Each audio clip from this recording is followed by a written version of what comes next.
karanasan sa pag-ibig, iniwan ang kanilang mga mahal sa buhay. Mga broken-hearted na nakaranas ng iniwan sila, bumitaw sa isang relasyon.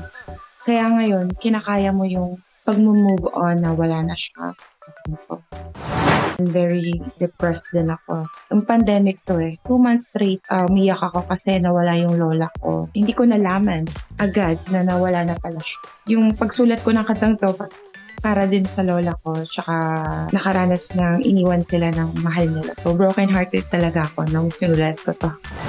Independent ako matagal na. Hindi ako masyadong nakikipag-communicate sa mga kamag-anak ko. Minessage na lang ako na wala na pala yung lola ko ng 2 months. Hindi ko man lang nalaman agad. Mga April, lagi kong napapanaginipan yung lola ko. Masaya kami, nasa province ako.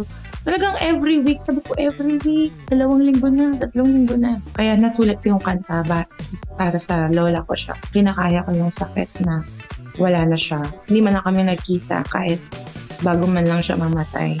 Ganun. Galing talaga siya sa puso ko nang sinusulat ko siya. Lahat ng pain nandito na sa kantang to. Iniwan ka ng mahal mo sa buhay at iniwan ka ng taong mahal mo, minahal mo, umahal mo, tapos biglang bumitaw sa isang relasyon. Inisip ko yung flow na fiancé mo na siya, magpapakasal na sana kayo, magbubuo na sana kayo ng pamilya. Alam mo yun, umasa ka, tapos biglang bumitaw siya. Iniwan sa isang relasyon o ng mga taong mahal natin sa buhay.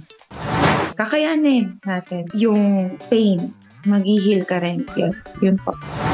Kailangan lang natin ng time, support ng mga friends at ng family natin. Huwag mong sasarilinin yung nararamdaman mo. You have to accept the pain. Yun talaga, ang buhay natin sa mundo is makaranas ng love, ng pain, healing. Love is life, diba? Yung mga dumadating na ganung experience sa buhay natin para maging strong tayo sa buhay natin.